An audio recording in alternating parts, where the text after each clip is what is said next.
Oke, selanjutnya saya Naduha Delia akan menjelaskan tentang pompa sentrifugal. Centrifugal pumps adalah sebuah alat yang difungsikan untuk memindahkan fluida atau cairan dari satu tempat ke tempat lain dan memiliki elemen utama berupa motor penggerak dengan sudut impeller yang berputar dengan kecepatan yang tinggi. Pada sektor industri, pompa ini sering digunakan untuk mengalirkan berbagai cairan seperti minyak, oli, cairan amonia, cairan hidrogen, dan masih banyak lagi. Centrifugal pumps memiliki bagian-bagian seperti berikut. Yang pertama ada casing. Casing adalah komponen utama pertama dari pompa sentrifugal. Casing pompa sentrifugal didesain berbentuk sebuah diffuser yang memiliki impeller pompa. Diffuser ini lebih sering dikenal sebagai float casing. Sesuai dengan fungsi diffuser, float casing berfungsi untuk menurunkan kecepatan aliran fluida yang masuk ke dalam pompa menuju sisi outlet pompa. Mulut casing didesain membentuk corong yang berfungsi untuk mengkonversikan energi kinetik menjadi tekanan dengan jalan menurunkan kecepatan dan menaikkan tekanan. Hal ini juga membantu menyeimbangkan tekanan hidrolik pada shaft pompa. Yang kedua ada impeller.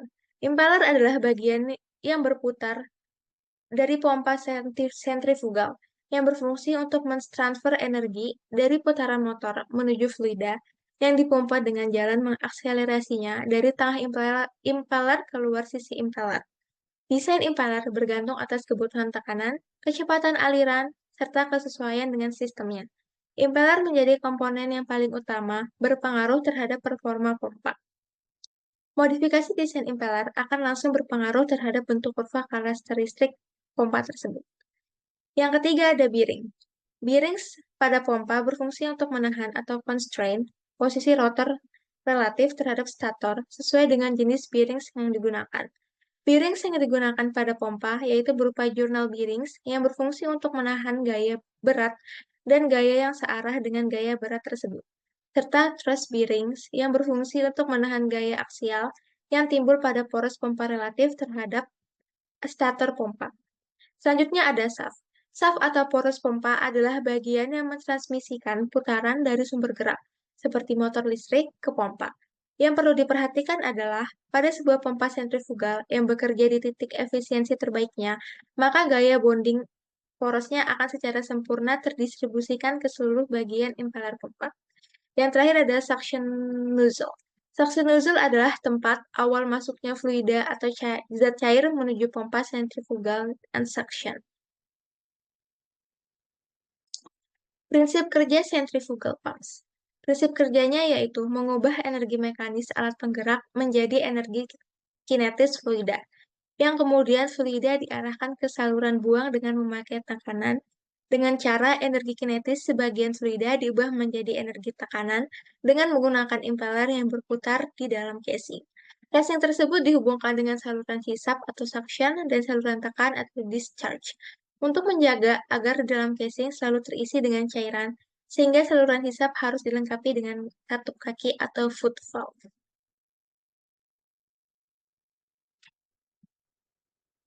Penggunaan pompa sentrifugal di bidang teknik lingkungan untuk air bersih. Pompa sentrifugal berfungsi untuk mengangkat air dari sumur ke tangki penyimpanan atau mendistribusikan air ke berbagai rumah. Selain itu, pompa sentrifugal turut berperan penting dalam menjaga kebersihan kolam renang. Dalam sistem sirkulasi air kolam renang, impeller pompa sentrifugal berputar untuk mengalirkan aliran air melalui sistem penyaringan, memastikan air tetap bersih dan jernih untuk digunakan bagi para penggunanya. Untuk air limbah, eh, centrifugal pumps di air kota digunakan untuk memindahkan air limbah mentah, air limbah influent, lumpur primer dan sekunder, dan air limbah. A few moments later.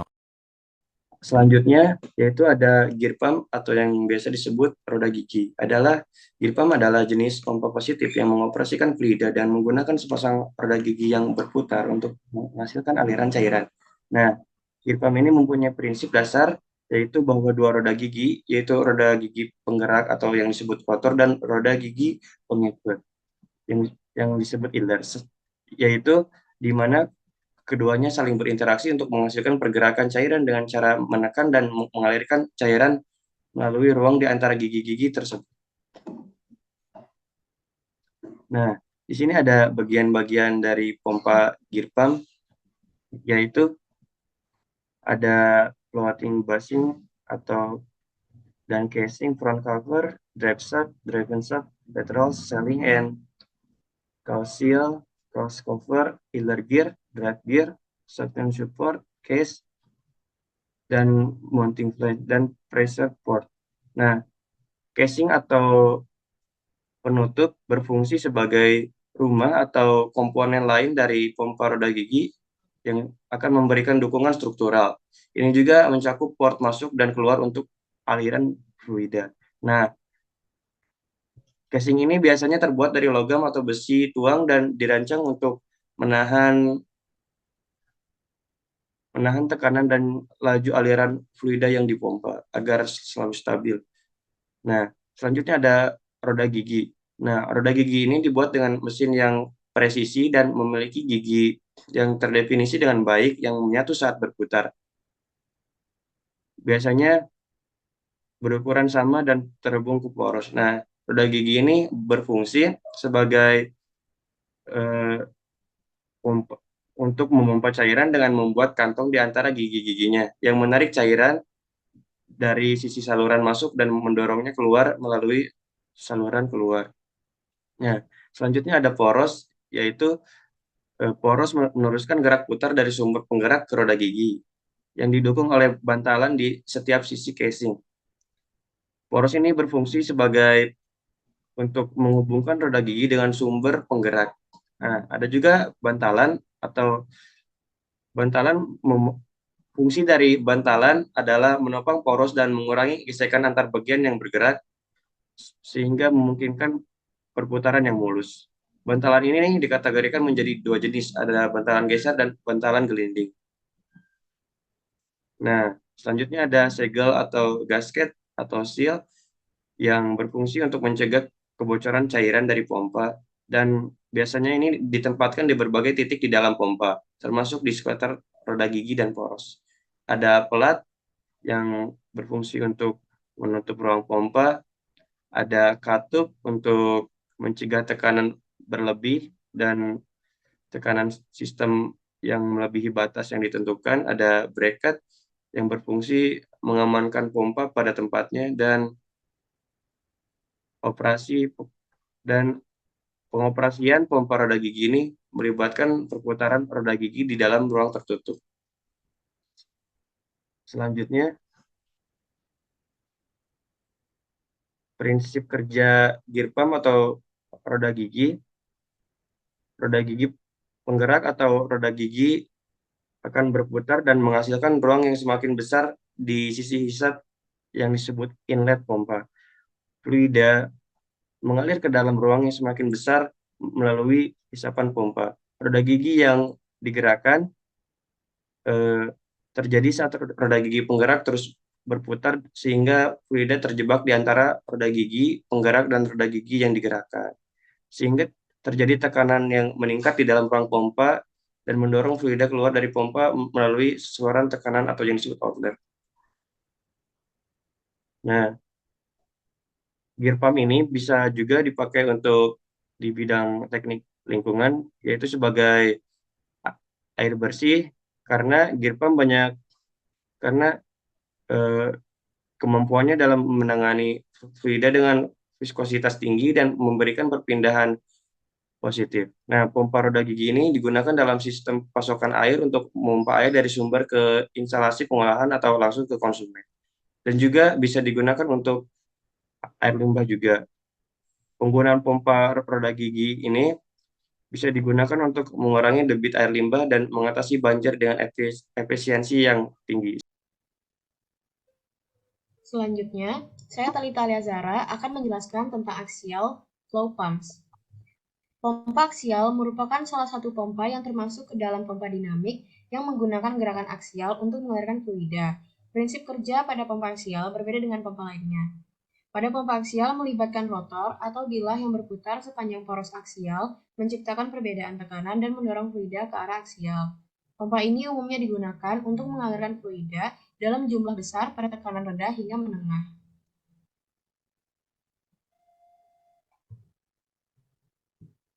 Selanjutnya, bagian pompa aksial.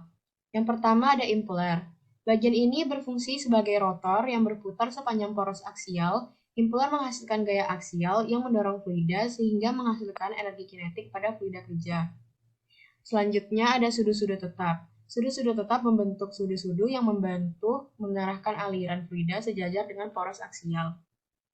Selanjutnya, sumber penggerak. Sumber penggerak seperti motor listrik atau mesin turbojet digunakan untuk menggerakkan impeller pompa. Yang terakhir ada fitting dan aksesori. Fitting dan aksesori seperti foot valve, gate valve, strainer, dan flexible joint digunakan untuk menghubungkan pompa dengan sistem pipa dan mengatur aliran fluida. Selanjutnya, prinsip kerja. Yang pertama, impeller. Energi mekanik dari sumber penggerak ditransmisikan melalui poros impeller untuk menggerakkan impeller pompa. Yang kedua, gerakan aksial. Putaran impeller memberikan gaya aksial yang mendorong fluida sehingga menghasilkan energi kinetik pada fluida kerja. Yang terakhir, diffuser. Sudut-sudut tetap membentuk diffuser pada sisi keluaran pompa untuk menghilangkan efek berputar dan mengkonversikan energi kinetik menjadi tekanan kerja.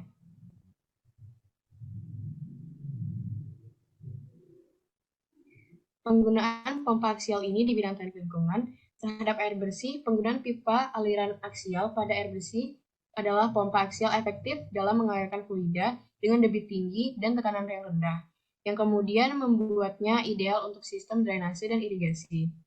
Lalu terhadap air limbah, selama pengolahan air limbah, pompa aliran aksial dapat membantu dalam pengolahan dan pemindahan limbah dengan memindahkannya dari berbagai tahap pengolahan ke tahap pengolahan selanjutnya.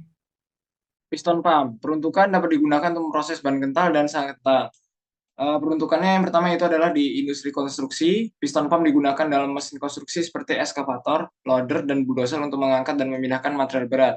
Yang kedua yaitu adalah manufaktur. Dalam industri manufaktur, piston pump digunakan dalam mesin pembentuk logam dan peralatan lainnya yang memerlukan tekanan tinggi untuk proses produksi. Yang ketiga yaitu energi terbarukan.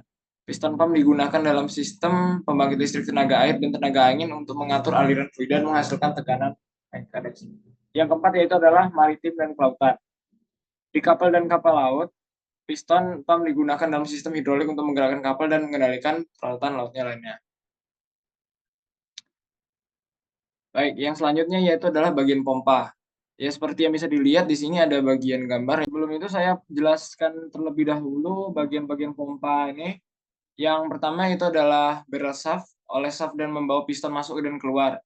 Pada saat piston masuk, maka ruangan antara piston dan barrel semakin membesar. Perbesaran ini mengakibatkan terjadinya penurunan tekanan sehingga oli masuk ke dalam pompa. Pergerakan masuk piston ini adalah mengikuti kontur dari switch plate. Switch plate itu ada yang di bagian kuning, di bagian huruf pom. Oke, kemudian setelah putaran berikutnya piston bergerak keluar dan menekan oli keluar pompa. Selama terjadi perbedaan ukuran ruang antara piston dan barel, maka piston selalu menghasilkan displacement oli. Bagian selanjutnya yaitu adalah prinsip kerja. Prinsip yang pertama adalah siklus sisap atau suction stroke. Pada langkah ini, piston bergerak mundur atau naik, menciptakan ruang di dalam silinder. Ketika piston bergerak ke belakang, katup masuk terbuka dan fluida masuk ke dalam silinder melalui saluran masuk. Prinsip kerja yang kedua adalah siklus dorong atau delivery stroke. Setelah langkah isap, piston bergerak maju atau turun mendorong fluida ke saluran keluar melalui keluar yang terbuka. Ketika katup masuk tertutup dan katup keluar terbuka, fluida dipaksa keluar dari silinder dan menuju sistem hidrolik. Prinsip kerja yang ketiga adalah lepas atau valve overlap.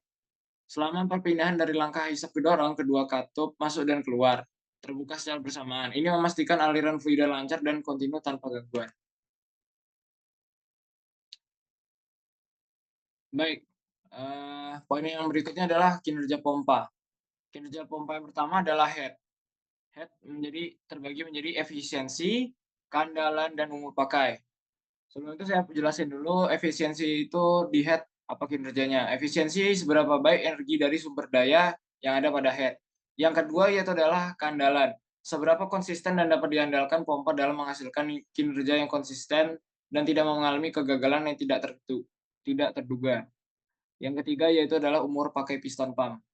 Berapa lama pompa piston dapat beroperasi tanpa perlu perbaikan atau penggantian bagian utama. Yang berikutnya itu adalah kapasitas piston pump. Kapasitas dari piston pump merujuk pada volume maksimum cairan. Kapasitas ini tergantung pada beberapa faktor utama, yaitu adalah ukuran piston, jumlah piston, putaran atau kecepatan operasi. Yang terakhir adalah siklus operasi.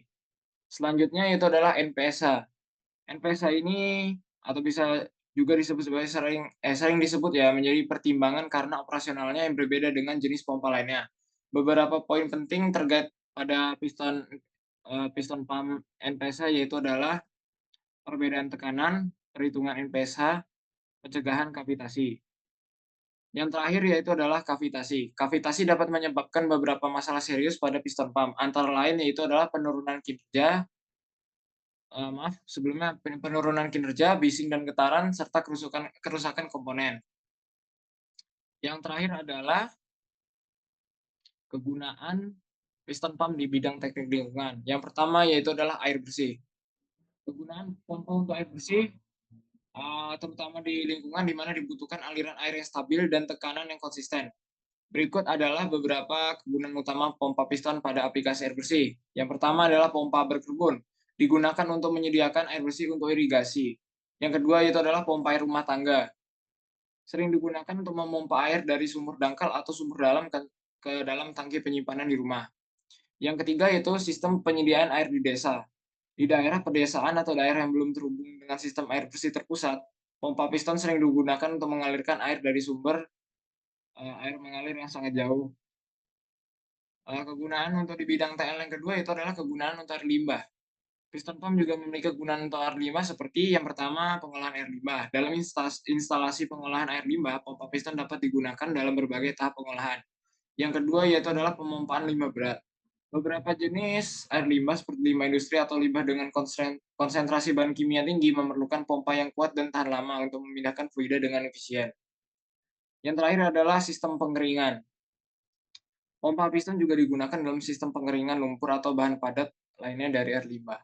Kelebihan pompa piston sendiri dalam aplikasinya termasuk kemampuannya untuk menangani fluida dengan kandungan bahan padat yang tinggi atau kimia yang beragam, serta keandalannya dalam jangka waktu tertentu.